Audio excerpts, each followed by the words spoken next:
inteligencia artificial viene a quitarnos el trabajo o a darnos nuevas oportunidades? En este episodio nos metemos en una conversación inevitable. ¿Cómo está cambiando el mundo laboral, educativo y personal con la llegada de estas herramientas? ¿Estamos listos para lo que se viene? ¿Qué lugar nos queda como humanos? Hablamos de miedo, de vértigo, de adaptarse o quedarse afuera. Y también de lo fascinante que es aprender a convivir con ese monstruo que parece saberlo todo.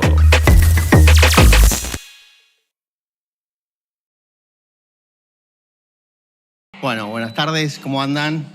Vamos a un nuevo episodio de After Office, hoy con un tema que me parece que es muy disruptivo para la actualidad, ya no solamente en la industria financiera, sino en la humanidad, digamos, que es la IA, la implementación de inteligencia artificial, los temores versus la realidad de lo que realmente pasa, que todavía son como disparadores de contenido. Y a partir de ahí, bueno, nos acompaña Dano, que es un experto en la materia, y por ahí la idea es empezar a charlar sobre esta nueva revolución, digamos, ¿no? de la implementación de la IA. ¿Y cuál fue tu primer contacto con la inteligencia artificial, si querés, como experiencia? Y a partir de ahí vemos cómo lo llevamos. Creo que mi primer contacto fue hace más o menos unos 12 años, porque ya soy viejo, si querés, en algún sentido, para mis hijos y los amigos de mis hijos. Y fue a partir de un paper que había leído de un físico que había empezado a tratar de educar a las máquinas, se llamaba, a generarles cierto aprendizaje y conciencia. Fue un paper que después, 10 años más adelante, fue premio Nobel incluso. Él es Dano. Para la industria es CEO y cofounder de una de las plataformas de e-commerce más importantes de Argentina. Hoy viene como papá de Tomás y Felicitas.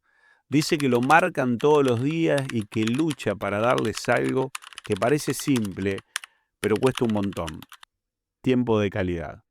Nació en Buenos Aires, siente que sus raíces están en Casilda, Santa Fe, donde nació su mamá. Entre entretenimientos de running, pedaleadas largas y su pasión por los startups, Dano también se toma el tiempo para estudiar inteligencia artificial y ayudar a otros a crecer. Vivió un punto de quiebre cuando compró Avenida.com y desde entonces no paró. Tiene una frase que siempre repite, como mantra o recordatorio. Vos podés. Y a mí lo primero que se me ocurrió es la clásica, ¿no? Terminator, todas estas películas, y decía, bueno, ¿qué puede pasar? Y ese primer encuentro me empezó a pensar más como, y lo simplifico a lo más gracioso, como el clip, para nosotros que tenemos una edad si querés similar, el clip de Microsoft Word, ¿viste? Que aparecía Clippy y te decía en qué puedo ayudarte, y bueno, no te ayudaba en nada, la verdad que encima entorpecía todo. Esa era la sensación que empezaba a tener en ese momento. Entonces, creo que ese primer concepto empezó a abrirme los ojos de cara más al machine learning, que era como decir, ok, acá hay algo y podemos empezar a aprender algo de que si esta persona constantemente está haciendo esto, nosotros podemos empezar a aprender ciertos comportamientos y de esos comportamientos tomar alguna acción. Y ahí creo que fue como un momento donde dije, ok, acá hay algo, acá puede haber un sustento, ¿no?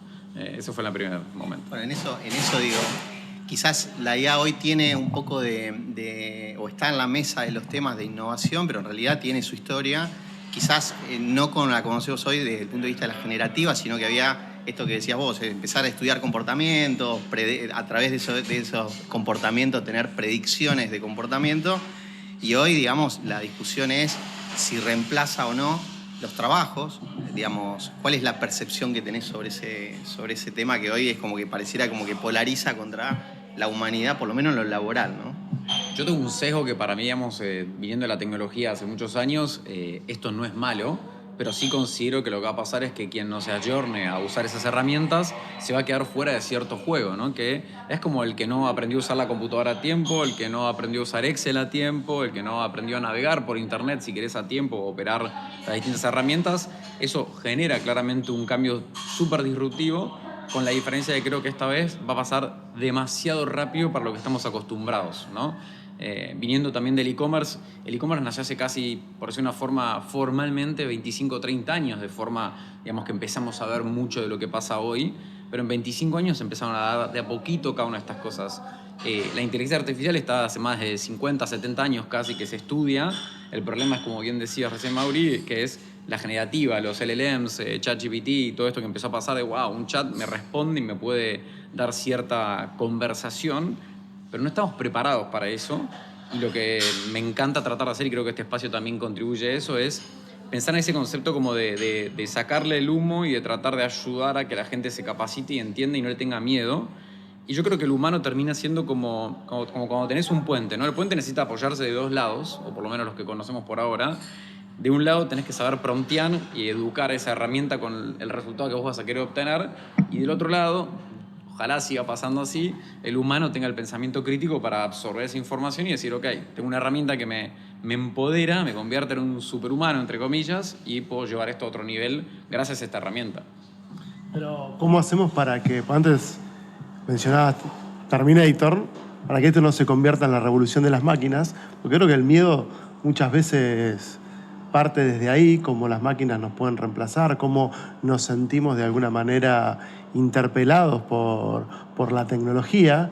Y vos decías recién, esto va a evolucionar a una velocidad, y creo que la otra vez lo hablábamos también, es cómo esto empieza a entrar en la hoja de ruta de la educación de nuestros hijos, porque cuán relevante empieza a ser poder construir ese puente o entender cuál es ese puente, qué es lo que tengo que hacer de un lado para que de alguna manera me sirva del otro, ¿no?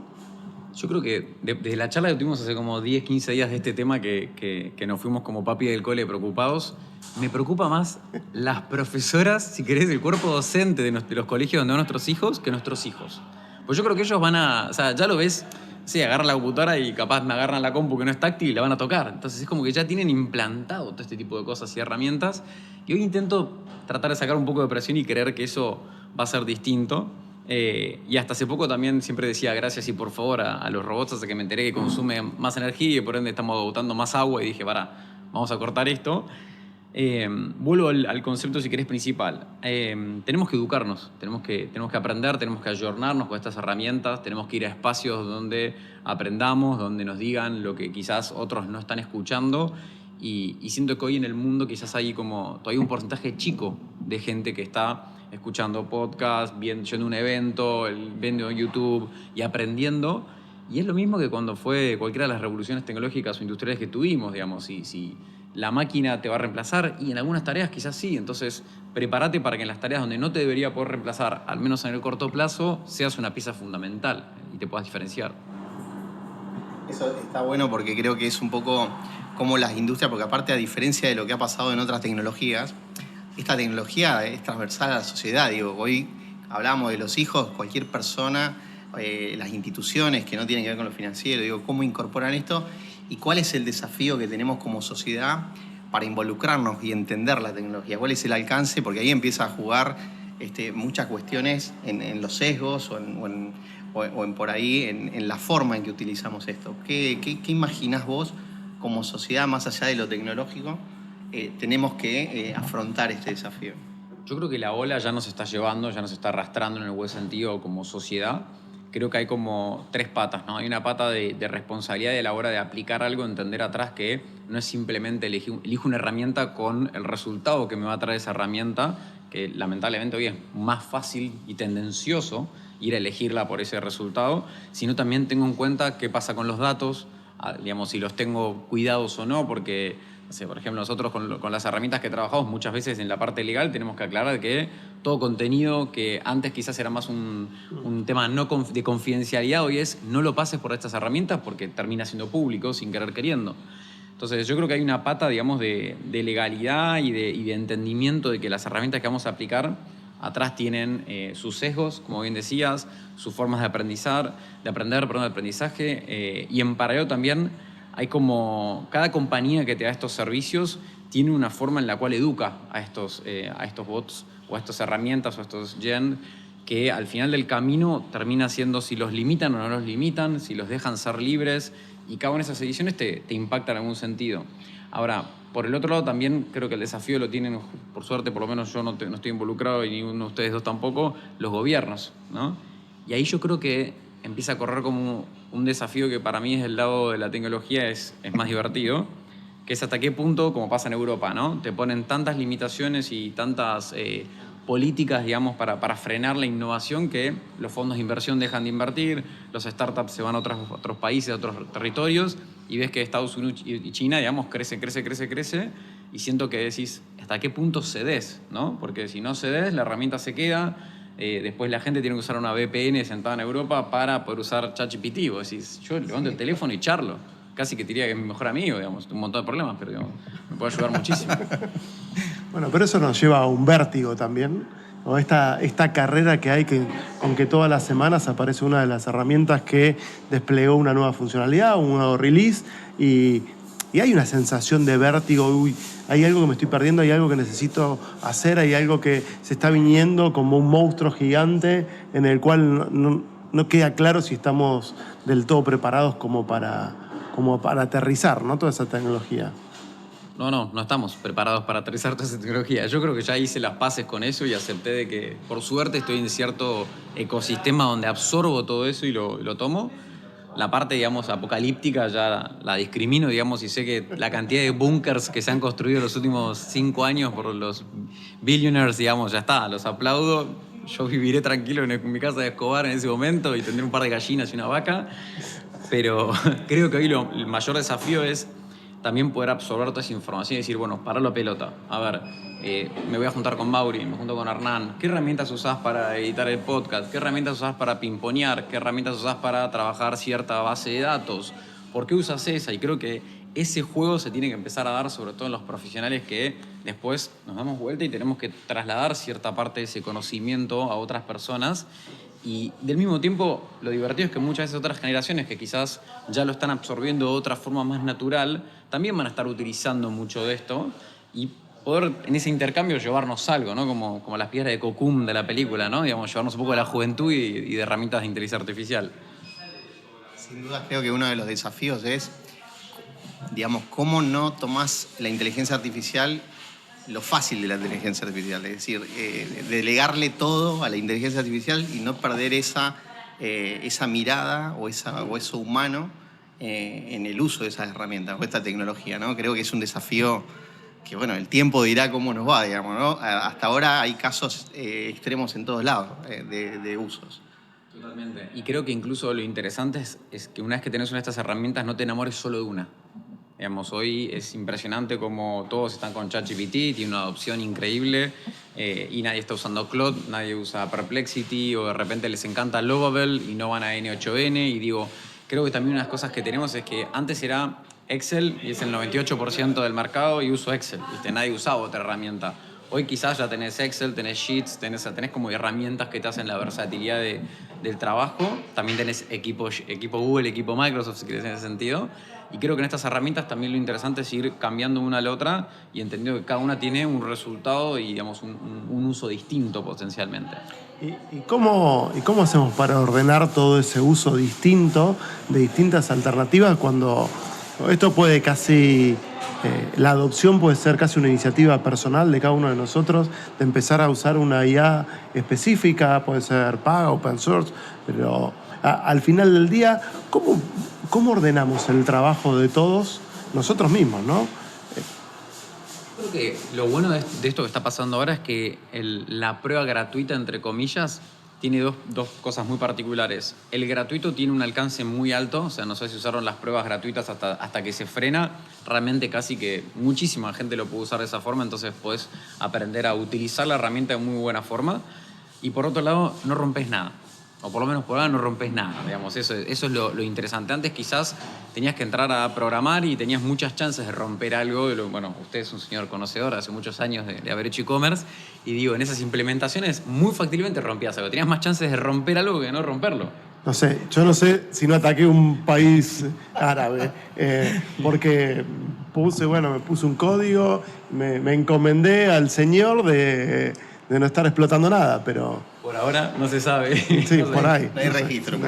No quedó ninguna muestra. Pero creo que esas dos patas hacen lo que también termina siendo algo interesante, que es que estas propias herramientas te pueden enseñar a usarlo. Yo creo que si hay una generación sumamente, y ojalá espero, sumamente autodidacta. O sea, en nuestra época quizás los que entrábamos a, no sé, a Twitter en su momento, ahora X, a YouTube o a leer un libro para tratar de aprender algo, como los autodidactas o los nerds, si querés, éramos vistos como bichos raros. Y hoy todos queremos aprender y todos podemos aprender. Y estas herramientas yo veo hasta mi mamá de 82 años que las usa y aprende y le pregunta. Y a veces me preocupa porque hasta empieza, viste, a confiar como cuando te dice tengo un resfrío y le preguntas en Google qué tomo y vas a morir. Entonces, digamos, es como que me preocupa un poco la... Bueno, pero ahí nos lleva a algo en donde creo que es sumamente interesante, donde todos nos podemos vestir un rato de científicos y empezar a probar e iterar cosas, tal vez sin necesidad de estar rompiendo nada, simplemente como una experimentación, ¿no? De jugar como ese juego de química que por ahí teníamos de chicos, de empezar a poner algunos componentes y ver qué pasa. Sí, de la misma forma, creo que el otro día había salido un post que decían que con simplemente cerca de $500 y ChatGPT podías preparar una bomba, digamos. Pero bueno, eso vamos a dejarlo para la parte de los no optimistas de lo que decimos. Yo no sé cómo hacer un rompeportón, pero la bomba no. Pero bueno, también puedes pedirle una... Era tu MVP, sí. Claro, una receta para usar Thermomix más eficiente, si querés. Podemos ir por ese lado. Pero sí. Bueno, en esto me parece interesante porque digo, esto dispara el tema de los sesgos de configuración de la tecnología y hasta dónde tiene un límite. Y si hay respuestas hoy en este tema que es, yo creo que al ser tan nuevo en la adopción, en cómo se va desplegando, en la velocidad que decías vos, a diferencia de otras revoluciones, digo, ¿cómo ves esas partes que hoy todavía no tienen, que son interrogantes de humanidad, si querés? El tema de los sesgos, las responsabilidades, cómo regulás o no esta tecnología. Yo creo que sería buenísimo que cada vez nos dediquemos más a mostrar ese tipo de forma de creación de estos modelos por detrás. O sea, los que están atrás, por ejemplo, de Claude, que Darío Amodei cada 3 semanas te saca un paper distinto acerca de cómo intentan frenar a la propia, si querés, autoconstrucción de su propio robot. Del otro lado tenés OpenAI, que te pone una carita de sonriente, te graba los videos de Navidad y por detrás no se sabe qué es lo que está pasando a escalas irrisorias y hay mucha charla atrás. Yo creo que hay una responsabilidad de todos de tratar de idealmente educarnos a entender, no necesariamente si es bueno o malo, sino, muy bien dicho por vos, qué sesgos hay detrás y qué forma de trabajar. Y al mismo tiempo también es algo medio gracioso, pero es real, que no nos dejemos engolosinar por esa forma condescendiente que tiene muchas veces el robot de hablarnos, ¿no? Que trata de ser humano y a veces se pasa a meloso. Pero entonces en esa melosía uno dice, wow, qué bueno, estoy yendo bien, y te quedas corto. Me parece que una linda herramienta que hay en ese camino es este concepto de cómo preparar a los robots de la forma en la cual uno necesita, ¿no? Digamos, yo, por ejemplo, ChatGPT tengo un robot que me trabaja para la parte de startups, uno que tiene que ver con eventos relacionados o conversaciones relacionadas a inteligencia artificial, otro para trabajar los posteos de LinkedIn, otro para trabajar propuestas comerciales. Entonces, cada uno de ellos me ayuda de forma distinta y yo también sé detrás qué esperar, digamos, qué me va a traer, digamos, y qué me va a servir. Ahí es donde conectás con el pensamiento crítico, ¿no? Sí, es que tengo algo, ¿no? Digamos. No, bueno, pero ahí es donde te llevas, independientemente de la herramienta que estés utilizando, es como todo el aprendizaje que fuimos generando nosotros mismos durante muchísimos años, después ponemos en contraste con el resultado que me está dando la IA. Porque no es solo decir qué capacidad... ¿Cuál es mi problema en cuanto a dejar de aprender cosas nuevas, tercerizar pensamientos, sino es cómo pongo lo que aprendí y mi capacidad de pensamiento crítico también al servicio mío, complementado y no siendo reemplazado por... Total, y es más, los invito a que quienes están usando varias de estas herramientas durante cierto tiempo le pregunten a las propias herramientas a decirle cuáles son mis 5 puntos más flojos que podés identificar de las conversaciones que hemos tenido y lo que sabés de mí. Creo que sabe más que mi psicóloga, que mi esposa no creo, pero que mi psicóloga definitivamente, y el poder de análisis que tiene, y obviamente termina y te dice, bueno, ¿querés que trabajemos este tipo de cosas para construir? Y decís, no, la verdad que quiero cerrar la computadora, salir corriendo e irme a un campo en Córdoba con 2 vacas, o sea, pero sí, hay mucho por delante. Bueno, la verdad que hasta acá estamos cerrando la primera parte, la verdad que te agradecemos por venir, esperemos que te hayas sentido cómodo. Muy interesante, creo que es algo que no tiene respuesta, hay que seguir construyendo, hay que involucrarse, hay que informarse y formarse y tratar de entender la tecnología desde el humano, digamos, para no perder la esencia, ¿no? Totalmente. Muchas gracias por la invitación. Gracias. Gracias. La IA no es ni buena ni mala, es una herramienta. Depende de cómo y para qué la usamos. No se trata solo de saber promptear, sino de mantener el pensamiento crítico, la creatividad y la ética bien afiladas. Porque el futuro no es de quien sepa más, sino de quien sepa aprender mejor.